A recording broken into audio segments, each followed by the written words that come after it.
Ladies and gentlemen, what we have here today is what I believe is going to be the greatest video game of the second decade of the 21st century. I say this with great hubris, as I am not a time traveler that has traveled from the future and can say this with confidence, nor am I even somebody who has finished the game yet. I am at Act 3, I just finished Act 2, and I have 65 hours in this game already, and I just had to freaking make a video on it before I just threw my entire life away just playing the damn thing. Baldur's Gate 3 is making all kinds of waves and all kinds of headlines. There is controversy from developers saying that this is going to set players' expectations too high. Depending on who you are and what you believe, this is either giving Dungeons & Dragons a good rep or a bad representation. There is sex speed runs, like people speed running how fast they can sex up these companions in the game. From what I know of Dungeons & Dragons, that seems pretty on par with what there is to be expected. When it comes to these fantasy role-playing games, everybody wants to role-play the same adventurer, just some horny mother effer that wants to make more adventurers, it seems. Regardless if the other thing they are trying to get down and dirty with is even compatible physically. So if you're new to the channel, which statistically speaking you probably are, I am definitely on the Hedgehog, and this is Pleb Review, the satirical gaming review series where I play the game, record the footage, and then we review the footage together. This allows me to respond to the gameplay rather than react to it. I have two problems with this format, however. One is I have not finished the damn game yet. And two, even in lieu of finishing it, I have 25 hours of footage to go through, which is, it's doable, it's possible, but is it going to be practical? Like that's a lot, man. I don't know why I did this to myself. I only have myself to blame. I'm the one hitting the record button at the time, but good gravy. That's a lot of game to look over. I really dug myself a hole, but we'll see what happens. I really don't want to put out like a 4-hour video.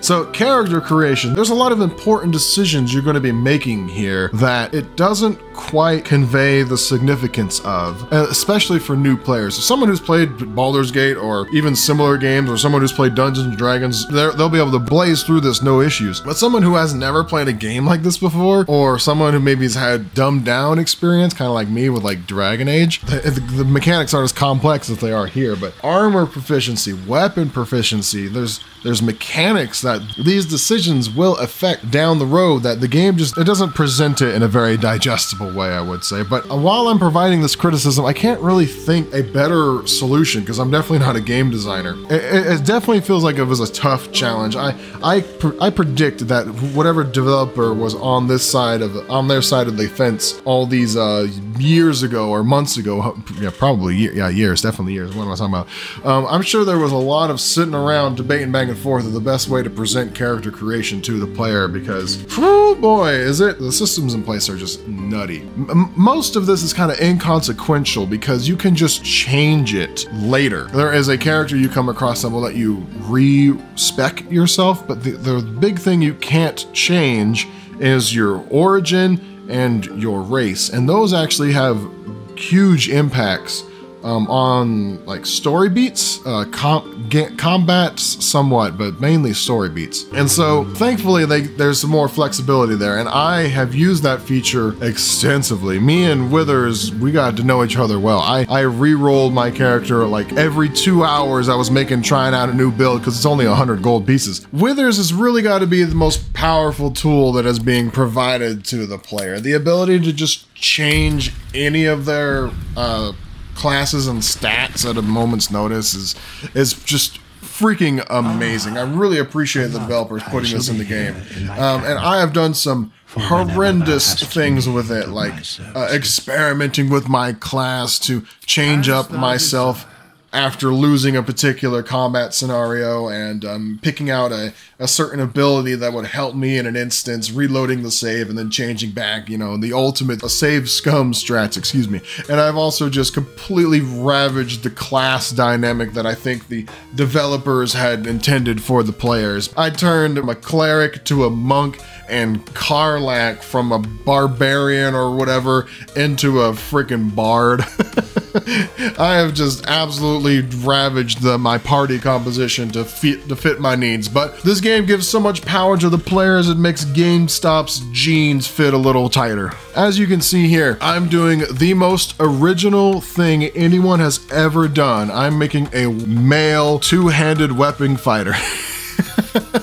At least that's where we start. I had a goal in mind. I wasn't just being a basic B word here. I had a goal in mind. My intention was to make a character that is directly inspired from Kaladin Stormblessed from the, what the hell is the series? The Stormlight Archive, that's the name of the series. The one time I attempted to play some proper Dungeons and Dragons, I had made a full-on character sheet that I got rid of, unfortunately, that was just completely a humdrum build-up of what I believed Kaladin Stormblessed would have been in a Dungeons and Dragons setting. And, well, this game is very Dungeons and Dragons inspired. It's not even inspired. I'm pretty sure this is on like the same level as D&D. My first thought was, let me just do the same thing. I do have a deep appreciation for Dungeons and Dragons, but not a whole lot of experience outside of being subscribed to the D&D logs on YouTube. I don't know if I'm ever going to actually sit down and do some Dungeons and Dragoning at some point, but I feel like this game may be the closest I get to that experience, and it's a pretty good substitute in my opinion. It scratches that itch pretty well for me. Yeah, so anyone who's familiar with the Stormlight Archives and knows of the character Kaladin, this is not the best representation I probably could have done. We got ourselves some long black hair.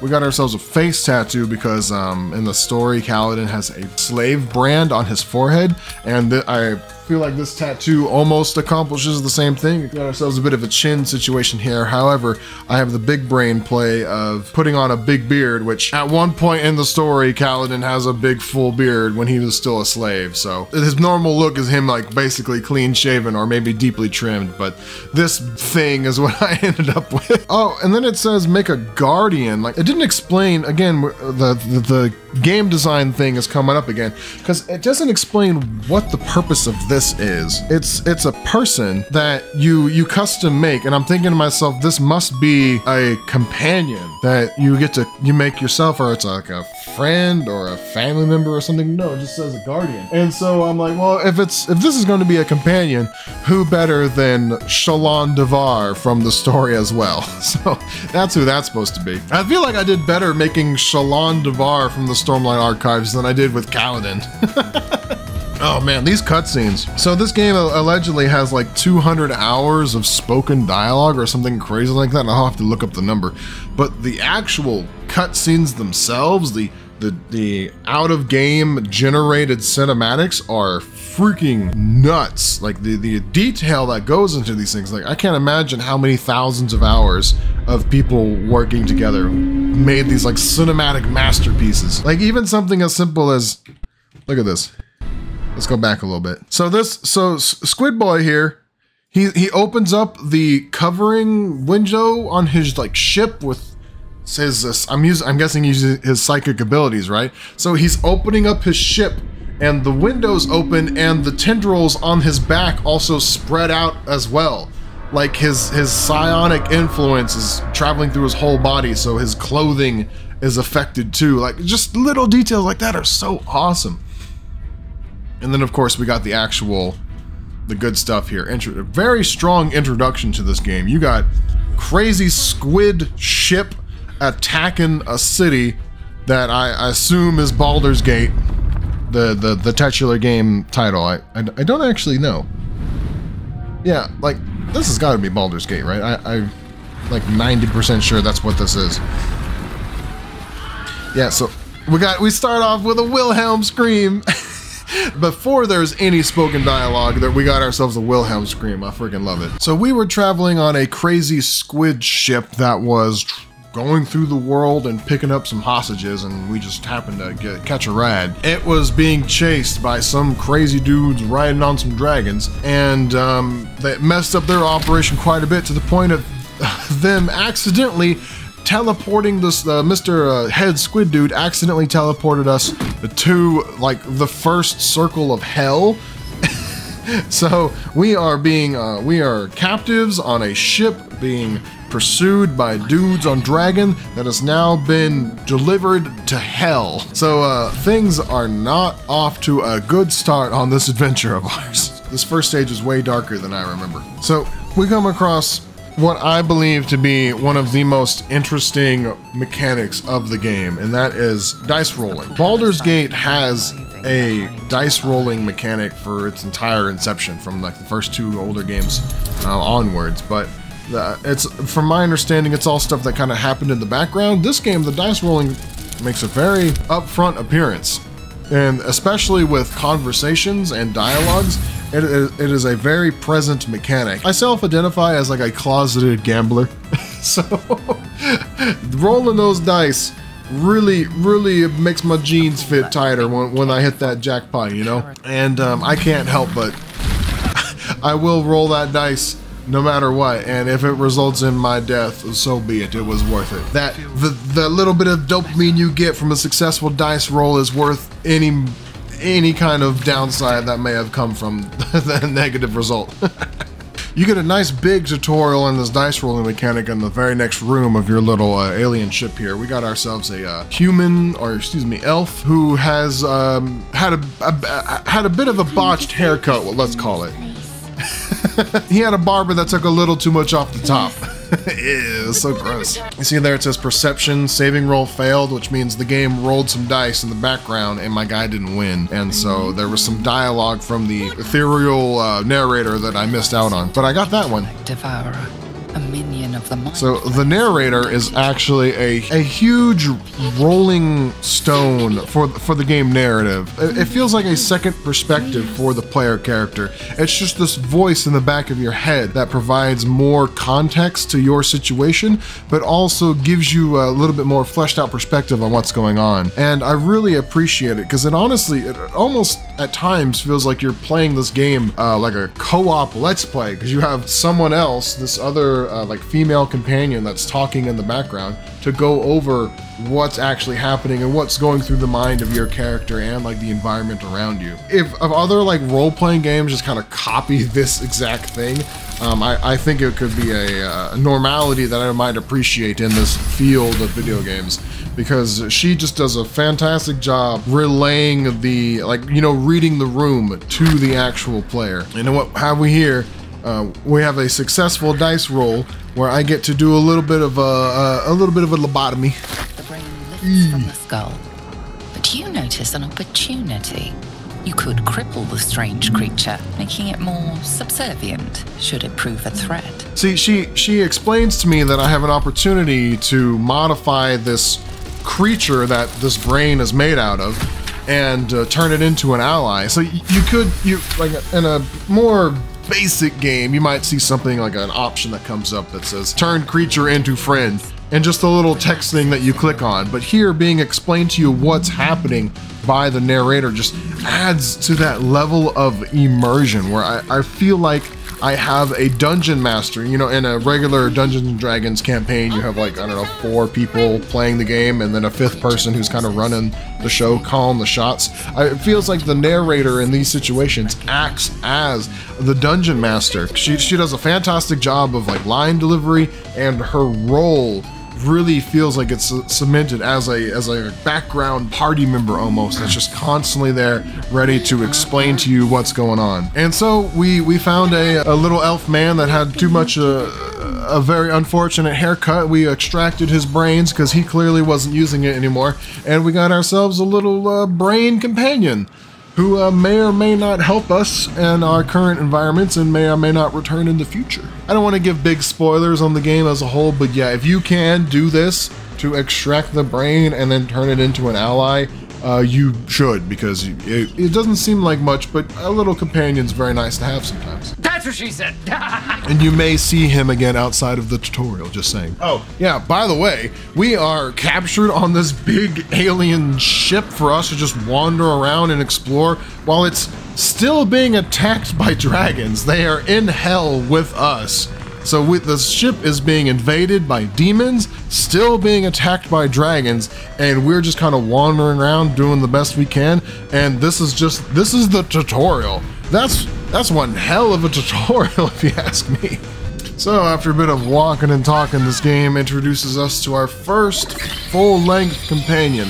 You have, I'm going to refer to them as full companions and temporary companions. Mr. Brain here, he's a temporary companion. This Githyanki woman that I've forgotten the name of already, I think it's Lazelle or something like that. She is a full companion, so she will be with us for the remainder of the story, unless you make some bad choices to kind of get rid of her. Actually, if you make some good choices that might get rid of her, because she's kind of a jerk and really is not a fan of the whole goody two-shoes playthrough. And I had her tag along for the first couple hours, but through some dialogue options, it was revealed to me that she's not a fan of kind of just people in general. And I was on a bit of a lawful good style of playthrough. And it's a lawful good in general. It's just not something that she kind of vibes with. So there's a lot of her story that I have not exposed myself to in my 60+ hours of playing, because she just kind of stays at camp and sweeps up or just collects dust. Yeah, I'm not sure what she's doing, but she's not coming out into the game with me. So that's another thing that kind of plays into the being open to more playthroughs of the game, because you know, maybe I want to do a bad character playthrough and I'll bring her along, because what bad attitude would go well with an evil playthrough. And so this would give me more things to do, exploring how more of her story, because I literally have had her for maybe like 90 minutes in my party, then I found like 3 other people relatively quickly, and she kind of just stayed at camp for the rest of the game so far. So as I am rewatching this footage, I realize I'm going to come across a bit of a problem here. You see, I am at 26 minutes of me talking to this camera and this microphone, and I am not even like halfway done with the damn tutorial of this game. I don't know how exactly I'm going to get through. Yeah, I'm at 45 minutes of footage with 27 minutes of talking. I don't know how the heck I'm going to get through this game without making a video that is like multiple feature films in length. So I'm going to have to, I think I'm going to have to make some modification to my structure here a bit. Maybe skip around and kind of compact things into an actual review that is a little bit more digestible. But this really just cements how much this game provides, how much value there is in this. This is going to be the most price to game financial return there is, because I'm not done with the game yet. I'm only at 65 hours. I feel like I've already gotten my money's worth, especially compared to something like the previous game I just played, Exo Primal. That game was sold at full price, similar to this one, I'm pretty sure. I mean, I got it on Game Pass, but some of the shorts I made that I put on YouTube or TikTok, I got comments about the game not being worth the money because it was just such a shorthand experience and very repetitive. This game is neither short nor repetitive whatsoever with the amount of diversity it brings to you for dialogue options, even exploration, paths of progression.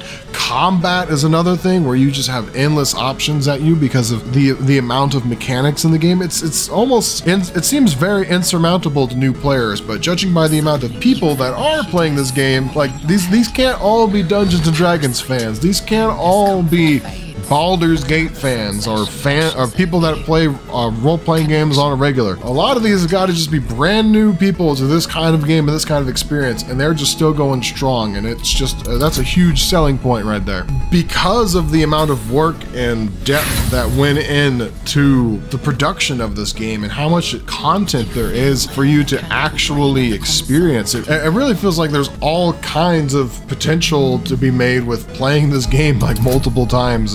And very, very good candidate for something like a Let's Play. I really think I could play it. I could just be the only game I play for the rest of the year and be very satisfied. It makes me think about one of my favorite YouTubers out there. His name is Jolts Dude 139 or something like that. And all he does is he just makes Let's Plays, essentially, playthrough videos of Borderlands 2. Like, this man's playing Borderlands 2 in 2023, and his freaking audience loves him, and he does it really well. And every time he uploads a video, I'm just excited to watch it. And he just streams 5 days a week. It turns those streams into videos, and it's just basically the same game, but doing multiple interesting things with it, like challenges, only using specific weapons or specific characters, or even different, like that game's been out for such a long time, there's all kinds of mods and stuff, and that's something I see this game being a huge potential for. There's going to be there's already a huge modding community because this game was in pre-release for 3 freaking years, and I could just see all kinds of options for something similar to what he's doing. Just like make a playthrough challenge of only using, I don't know, a single character, or only using one type of class of character. Like, because you have the skeleton dude at your camp that can change classes. You can just play the entire game as rogues or as wizards or as warriors and just do a challenge playthrough like that. So what we have here, we have our first boss, not really a boss fight, but more of like a boss encounter. So we have this gauntlet we have to walk through in order to get to some the ship's controls and basic escape from hell, because we definitely don't want to be here anymore. Like we were prisoners on this alien ship, but being prisoners on an alien ship in hell is less than desirable. So solve what problems you can, right? So our goal here is to get through these enemies and get to the console and activate it, and it sets a very generous time frame here. I think this actually may be adjusted by the difficulty of the game, but here it's 15 turns. 15 turns is a lot. You can accomplish a lot in 15 turns. But I guess now would be the best time to explain what type of game you're dealing with. This is a role-playing game with turn-based combat, which means each character has a set of abilities and resources they can utilize, and then their turn is completed and it's the next entity's turn to move, whether that's your teammate or that's the enemy. It's based off a stat of your character called initiative, and the higher your initiative, the higher your placing is in the queue, which this is up here. If you have a whole team with just crazy high initiative, all of you get to go first. If not, then that means when you enter combat at the same time as an enemy,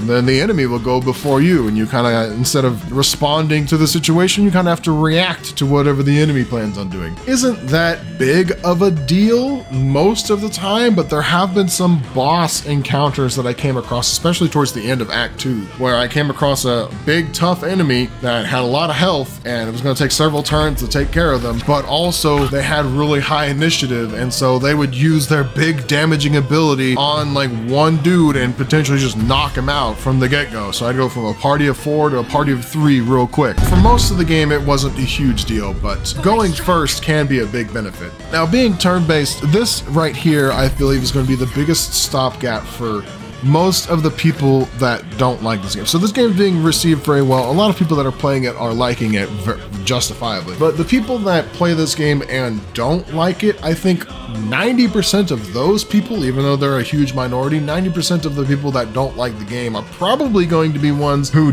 dislike turn-based combat in general. And there's really nothing you can do about that. Like, if you can't get past the hurdle that is the actual like mechanic of the combat, then you're gonna have a tough time. Even on the easiest difficulty, you can't escape the mechanics. And so if you just don't like turn-based, you like the quick action, you're a first-person shooter kind of guy, like me, honestly. I am a first-person shooter kind of guy, but I still can play a turn-based game like this because I have a deep appreciation for role-playing games. One of the very first games I played, so the very first game I ever played was Halo Combat Evolved. The second game I ever played was Star Wars Knights of the Old Republic, which is a very turn-based role-playing game. So I kind of got both sides of that experience in the gaming world. But if you're just in group 1 and you just can't handle this kind of gameplay, like, it's unfortunate. I'm sorry for you. I would suggest toughing it out and just trying it. But the way this game works is you move a character, you do some things, then it's your enemy's turn, and then it's the next character's turn, and then so on and so forth. And then the process recycles until either you have lost or the enemy has died. It's a pretty advanced systems in place for actions and combat and such, and it was a tough pill to swallow, even for someone who's played these types of games before, because every game I've played, like Knights of the Republic, Dragon Age, another one that I'm forgetting the name of, oh, XCOM, I almost forgot, yeah, XCOM. So playing XCOM, playing a Dragon Age, playing Knights of the Republic, they're all kind of inspired by the original Baldur's Gate from the late 90s and early 2000s. but they kind of dumbed it down a little bit to a more digestible experience. This is full speed levels of complication, which sounds negative, but it allows you to have so much control over what you can do. And especially in the later levels, when you get more and more actions, more and more abilities and spells and items, you can really accomplish a lot. And there's been several combat sequences in these last couple hours of gameplay where I've just wiped enemies within the first round because every single one of my characters can attack multiple times or use abilities or spells that hit multiple enemies, and so I don't even go into multiple levels of combat because I just clean the floor with them within the very first go around because I'm more in tune with the system. But yeah, in the beginning, I can imagine there are going to be lots of people that struggle. Let me see if I can break it down into a little bit more digestible. Yeah, the 15 rounds is so long. I actually spent a significant amount of this time just exploring this command ship to find stuff to loot. So here we go. So I thought to myself, this is a Dungeons and Dragons inspired game, which means there's probably opportunities to fool around. So instead of doing what I'm told and going to the ship controls to progress out of the tutorial, how about instead I just go up to these two guys and kill them both and kind of just see what happens, and boy was my curiosity ever rewarded. So I reload my save, I completed the little thing, I reload my save, and now instead of going to the ship controls and ending this tutorial, I'm gonna see these two boss dudes and I'm just gonna freaking wipe him out and kind of see what happens. He's level 8. This dude's level 8. This is the tutorial, I'm level 1. You won't see level 8 for like 30 hours of gameplay. Let's pause a moment so I can kind of go over this for you. For anyone who hasn't experienced this game and just doesn't know what's going on. The green circle and orange triangle, those are actions and bonus actions. Every time you use one, it will redden itself out, letting you know that that character has utilized that one thing for that round. And if you don't have any abilities or items that recharge it, well, that's it. So an action can be several different things, and a bonus action can be several different things, and that's where it comes into the complexity I mentioned earlier of having all these different options of what you can do, because you may have an action like attack, and you may have a bonus action like use a spell, and it looks like you did two things at once, which you technically did, but you did one type of one thing and then another type of another, and you can do both of those within your turn. So right now, I just did an attack with my main character, and that was my action. Well, I still had a bonus action, which means I could have used a healing ability if I had needed to, but I didn't, so I just skipped my turn. And so this really allows you, it can be very complicated, but everything is labeled. So like right here, concussive strike. It's like, it's a not really a damaging ability, it adds a dazing effect, but you can see at the bottom, it's an action. And so that means anything else that is an action cannot be used that round until the character turns cycle through and it gets back to my character. But something like a spell over here is let me see if I highlight it. So I just used this fireball spell, and now all of my other actions are grayed out, but I have two spells here that are not. These are classified under bonus actions. So even though I shot a magic fireball, I moved my character, I could still do one of these two things. And so you gotta keep in mind whenever entering a combat scenario with an unfamiliar entity, if you see him just do something simple, like swing his sword or shoot his bow, and you're like, oh, well, he doesn't seem that special. And so you just kind of put yourself in a pretty dangerous situation without realizing it, because the very next round, dude is going to whip out a freaking spell that just kills all of your dudes, and he's going to move to a safe location and then shoot you 2 more times with his ranged weapon or whatever, and you're just like, what the hell happened? Because you didn't understand that you can do a lot, and sometimes the enemy will just run up and bash you upside the head, and sometimes they will banish you to an alternate dimension while also healing or summoning a bunch of different allies and flying to one side of the arena all in one move. You're like, what the hell? What? That's not fair. But the game is just using the mechanics to the best of its ability, and you're gonna have to do the same. If you don't learn If you don't get comfortable with the mechanics will get comfortable with you. And so the dude, Mr. Squid Dude here is yelling at me to just do the controls on the ship, but since I reloaded my save, I got 12 turns. So I can kind of take my time here. And me and Squid Dude are absolutely, or my party and the Squid guy here are absolutely rocking on this demon dude.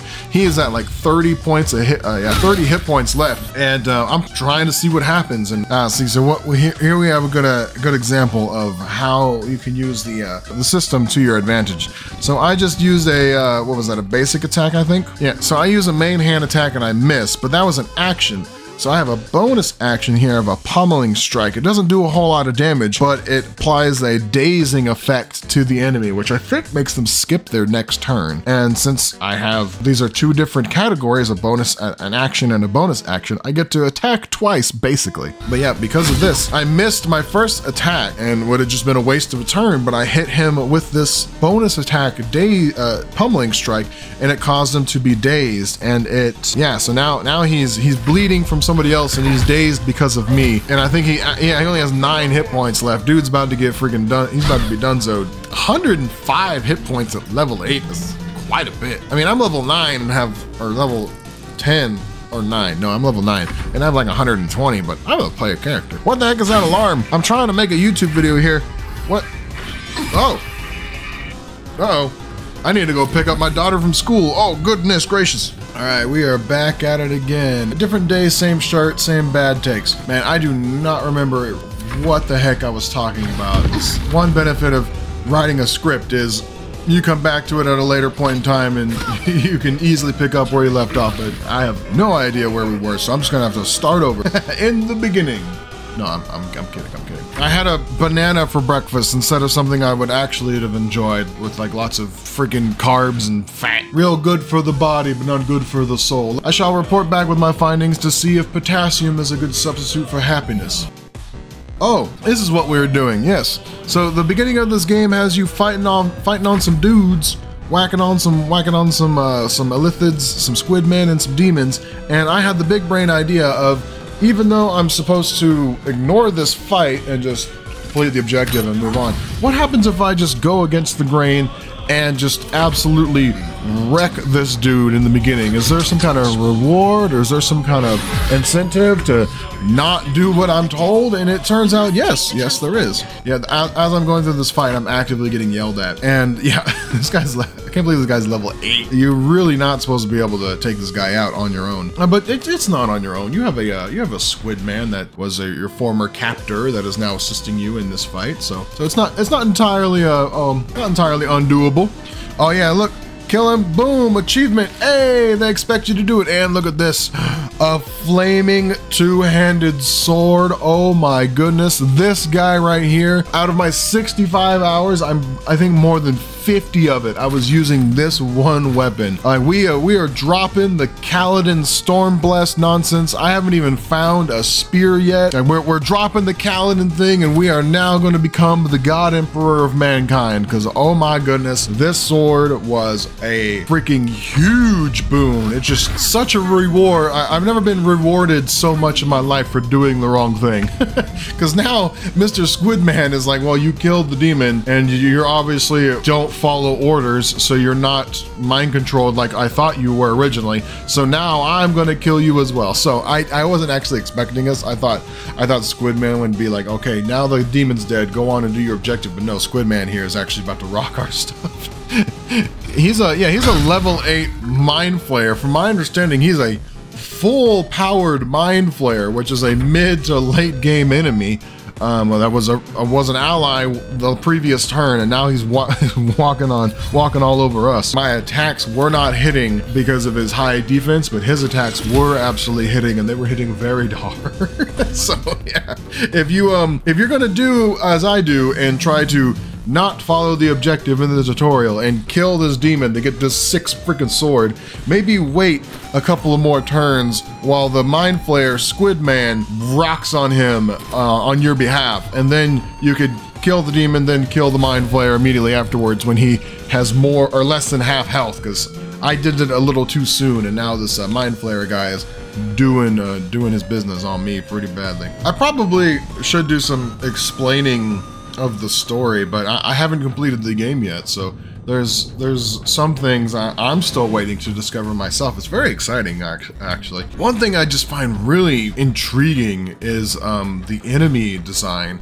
I'm sure this is very prolific in all of Dungeons and Dragons. I'm just, you know, ignorant to the actual material of the game, of the books or the guides and the Dungeon Master guides and such. This Mind Flayer thing is just so cool. It's not like an original thing to this video game. It's been around for a while, and these things are just crazy. This race of squid people that used to like rule the galaxy, I think, or the whole Dungeons and Dragons multiverse several thousand years ago. They have crazy psychic powers and they're enslaved to giant brains, like squid brain things, and they don't reproduce. They have no reproductive capabilities. They have to use tadpoles to infect the minds of humanoids, and eventually they get turned into mind flayers. You actually get to see this process done in the tutorial. It is pretty horrific.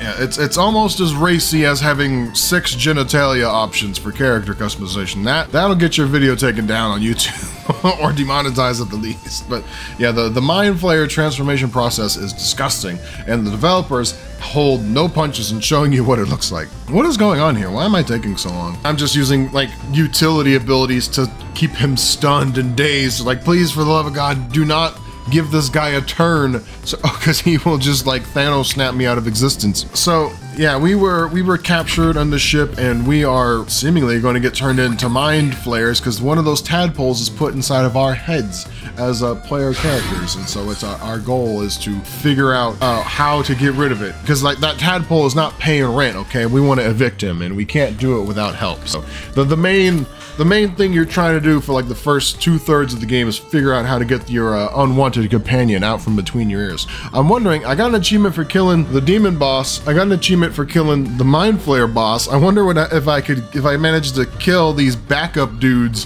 what happened next? And it's just something that makes me want to, you know, replay the game already and try again. I haven't beat the game yet, and I already have like 6 different reasons to replay it and just kind of see what happens. And man, oh yeah, that's kind of what I was talking about last time before I quit. I have so many ideas of like interesting playthrough things. Yeah, here they come. These guys come as backup. I wonder if you kill them, if you get another achievement and maybe some cool stuff. Yeah, these guys are unlike the Mind Flayer and the other guy that were whacking on each other, depleting their own health, you know. These guys are full power, ready to go. So that would be quite the accomplishment. But anyways, I have like so many ideas of doing like interesting, challenging playthroughs. I could see myself kind of becoming a Baldur's Gate specific content creator, which is not what I wanted to do with this channel, but this game is just so freaking amazing. I could probably see me falling down that hole like that YouTuber I mentioned earlier. Like one crazy idea that I had was I got this new camera. I could set up my old camera also at my desk and have it put off to one side, like just there's a space over here. What I could do potentially is set myself up into like a little workout pit with a mat, a yoga mat or something. This would be like a challenge playthrough, right? Like I'm playing through the game with some kind of challenge to make it more interesting. Every time I would lose one of the dice rolls for a social interaction, like opening a chest, unlocking a door, disarming a trap, passing a persuasion or deception check in a conversation, all these things, the game rolls a dice and you either win or lose. One thing I thought to myself is I could do a challenge type video where every time I lose one of those dice rolls, I would have to go off to the side here and like do some push-ups.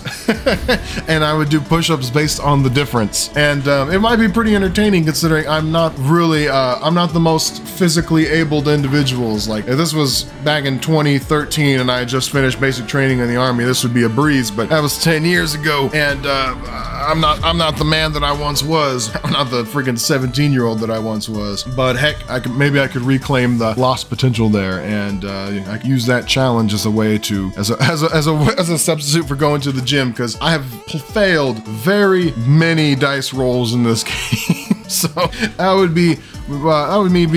involve me doing a lot of freaking push-ups, and let me tell you. Yeah, if that sounds like an interesting video idea, let me know in the comments, because it's kind of something I had in the back of my mind. I have 2 cameras, I have space, I have a game that I love to play, and it's a very interesting original concept, I think. I mean, I'm not sure if anyone else has thought of it, but it feels pretty original to me. Yeah, I absolutely could see myself doing that, and probably suffering greatly, but also, you know, being very entertaining in the process. So yeah, the tutorial is now over. We got to the ship, we did the thing, now the ship is crashing, and look at this Squid Man. Hi, maybe I'll see you later, but right now, I'm going for a bit of a trip. The tutorial has been concluded, and I really, oh man, like there's so much about this game I want to talk about, but also if you haven't played the game already, you're going to get into some pretty severe spoiler territory despite my best efforts. And if you are playing the game, I mean, then you just know already.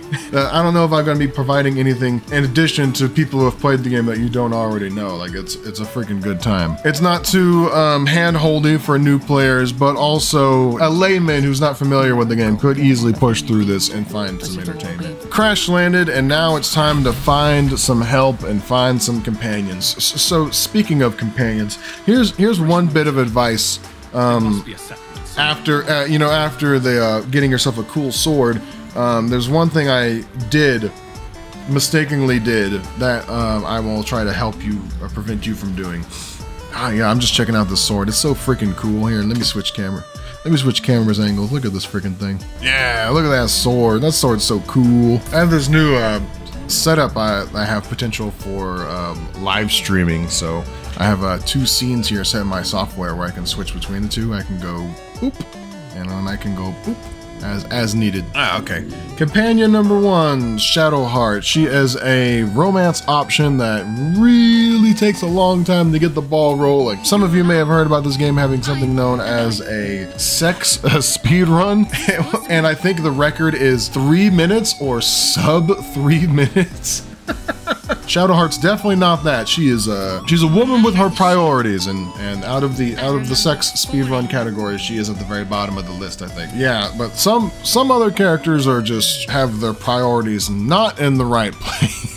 Some of these characters seem like they have some other things in their mind than saving the world. Oh, about that sex speedrun thing, I'm not sure who started it, but I'm pretty sure it's this freaking guy. Because some companions seem to be very much easier to romance than others. I am trying to save the world, Gale. Stop trying to fuck me.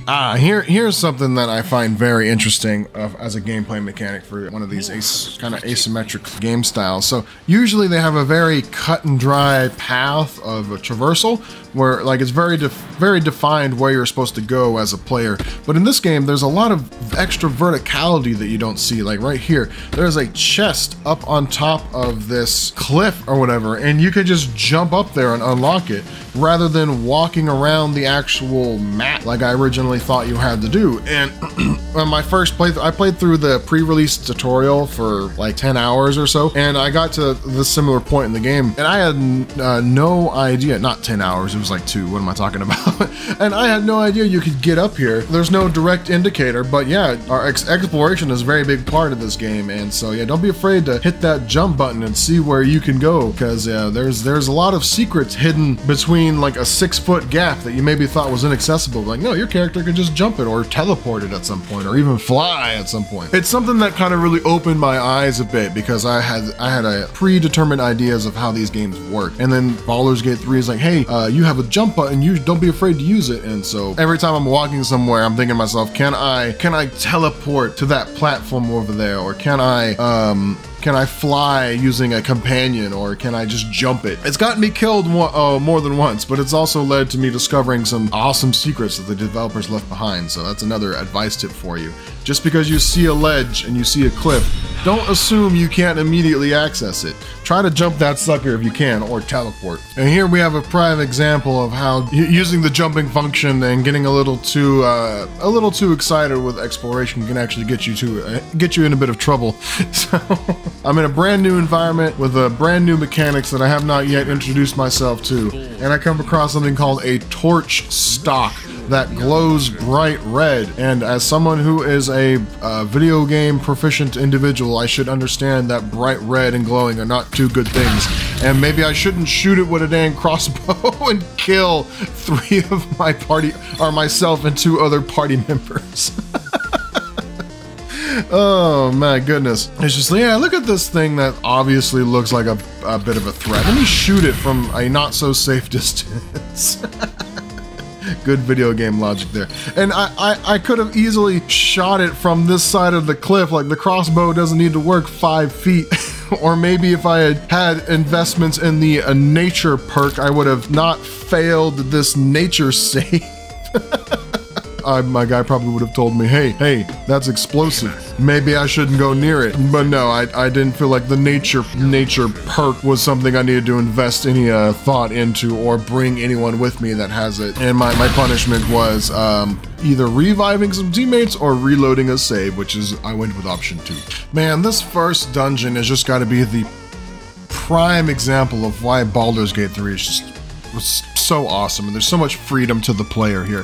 So there's a ruins of some kind, and you want to explore it. There's some good stuff at the very end, and how you go about doing it has just such a huge breadth of paths and options for you to take.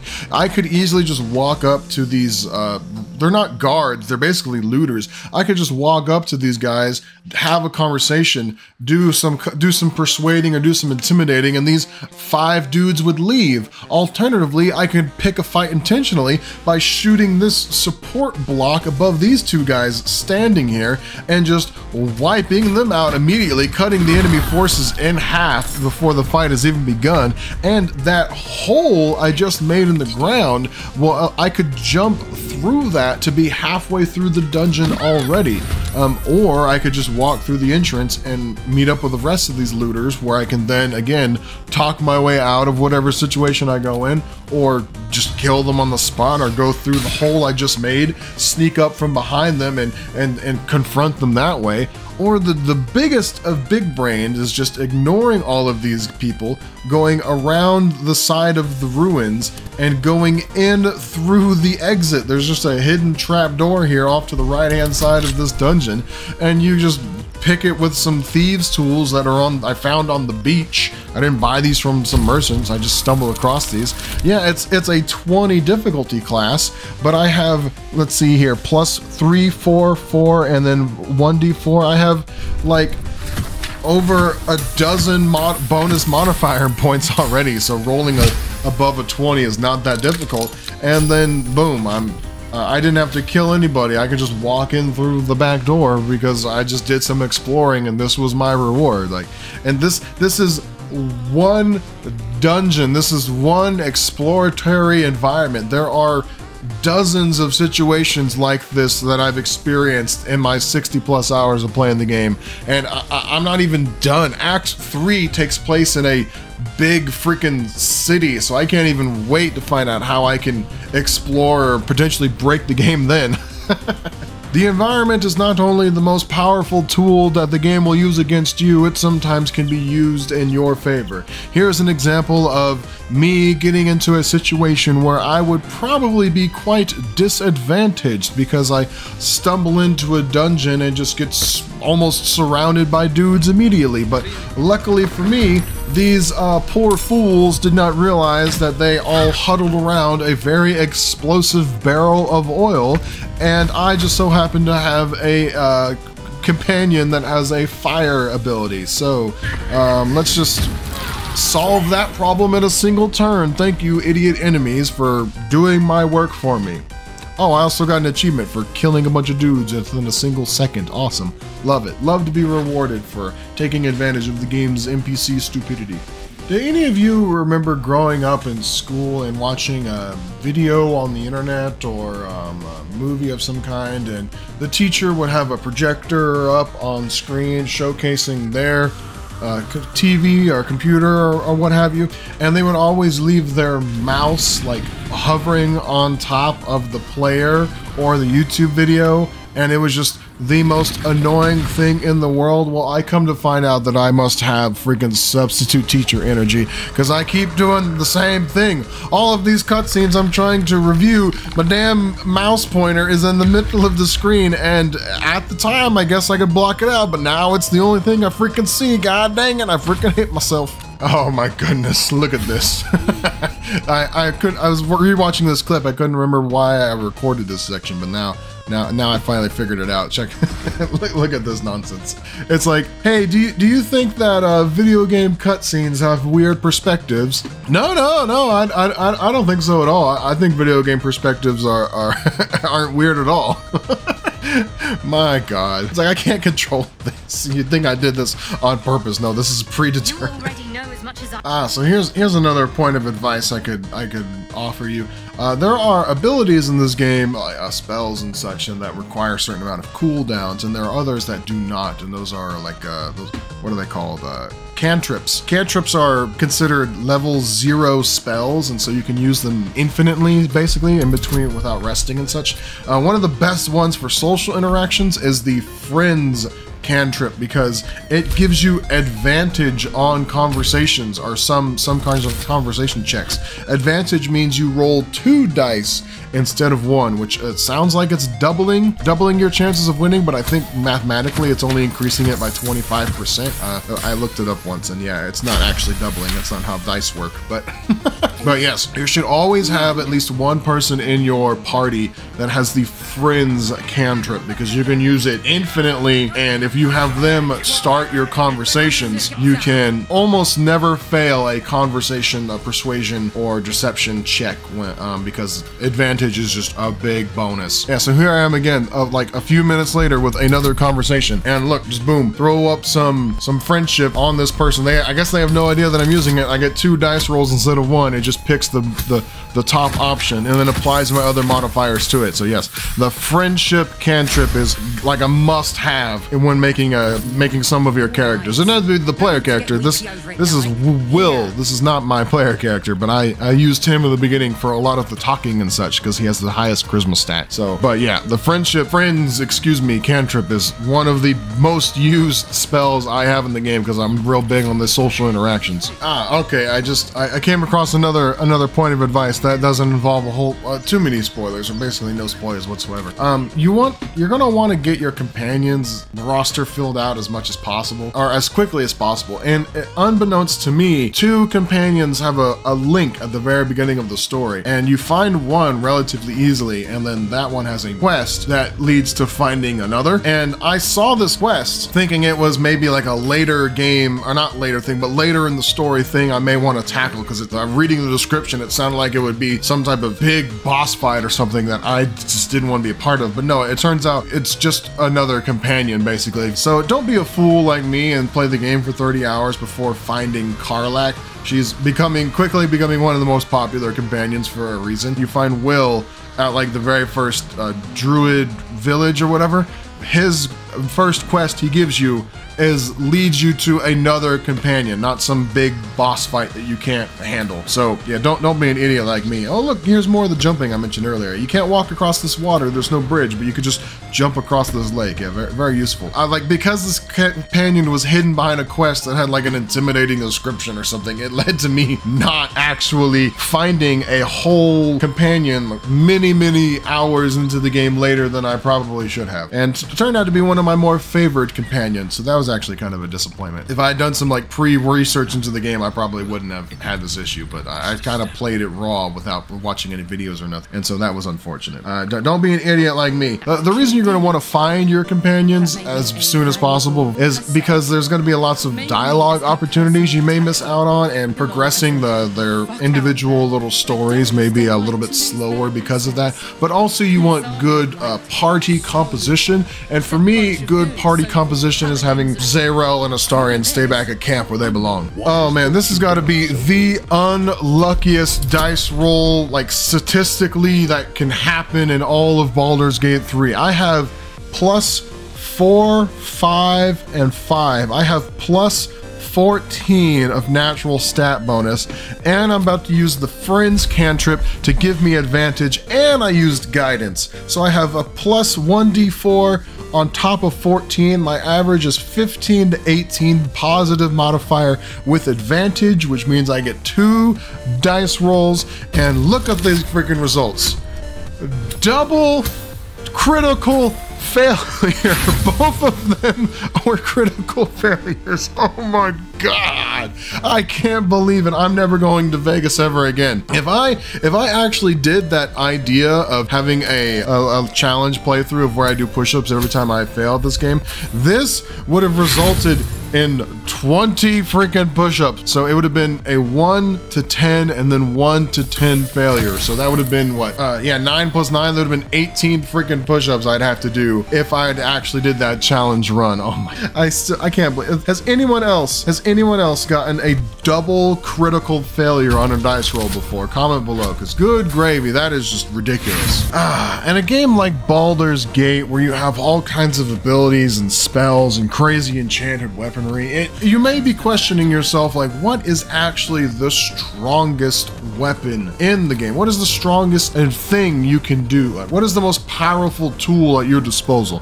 Well, the answer, my friend, is not some sword, is not some spell, it's not some type of armor or ability. It is the environment. The environment is the deadliest thing in this game, and here's a good case in point. Got an enemy on the ledge above big cliff. Now my enemy is no longer on the ledge, he is now inside the cliff, and boom, problem solved with one ability in one turn. That guy had like 60 something health points, and it all don't matter to the chasm. He is done so. Goodbye, sir. Or even in the actual social situations, does the environment sometimes play a very critical role into the outcome of your decisions and such. So what we have here is a situation of us doing something where we weren't supposed to, and people who are in charge found out that we were doing something we weren't entirely supposed to be doing. And so instead of doing an intimidation or persuasion or talking my way out of it, I just roll some dice for an athletics check and just solve this problem the best way I know how. Get your 5'4" energy out of here, sir.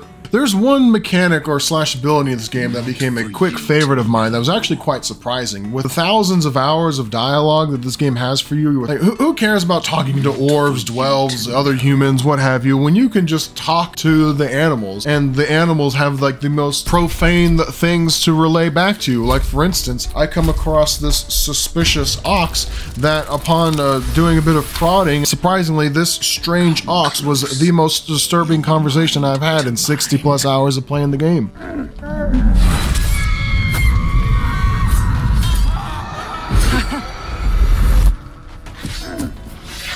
Are you satisfied?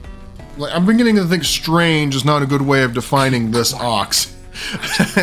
And he may not even be an ox at all. Now that I'm looking back at this footage, there's a good chance there's some tomfoolery going on here. And if I were to replay the game again, I think I might try to just start wailing on this dude and seeing what happens. Because for all I know, this is the actual final boss of the game. That is absolutely a demon in disguise. That is not an animal whatsoever. I knew that the Withers character would become very valuable to me because he provides a great service in respecking companions and reviving them when they die. But I didn't know he also was on Thought Patrol as well. Thou hast now a bosom companion. Take care that thou art not distracted on thy quest, seeking the comforts of the flesh. Excuse me? Here's a pro tip that I just now remembered from watching this footage. If you want to heal multiple companions at once using one single potion, you can absolutely just throw it on the ground and it will do a splash effect, and you can heal multiple people at once. You can do this inside or outside of combat. And it works for all variety of potions and such, but healing potions is like the big one, where you can just use one thing to heal multiple people. All you gotta do is put them close together. Use this button to separate the party, then make them all walk shoulder to shoulder, and just have one of them throw a potion at their feet, and you can heal all 4 of them for the price of 1. It's a very awesome mechanic. It takes a bit of setup, but it's totally worth it if you don't want to use your spell slots or use one of your, use like 4 potions to heal 4 people. You can just take a bit of a potion shower and get your health health back up. In a game like Baldur's Gate 3, having non-player companions that like temporary NPC allies is something I might encourage from the developers to kind of make encounters a little bit easier from time to time. However, sometimes having no control over the individual can be very frustrating, especially in a situation like this where Mr. Skeleton Man really wants to enter this door in the very next turn without seeming to realize that the door is locked.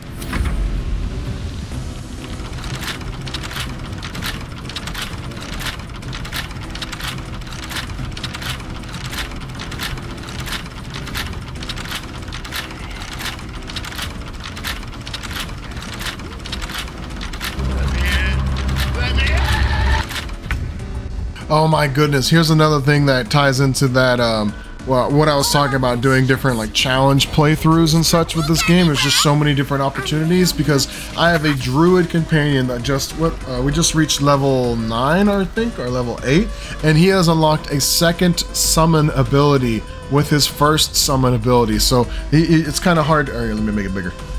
Yeah, so he has 3 summons right now, leading to 4 people total. Can you imagine if I just had a whole squad of characters respect as the druid class that this guy is, and I just had 16 freaking allies to go into any fight because they all have 3 summons each? That would be amazing. I don't even know if that's possible, but it's an answer. It's a question I'd love to answer in a subsequent playthrough.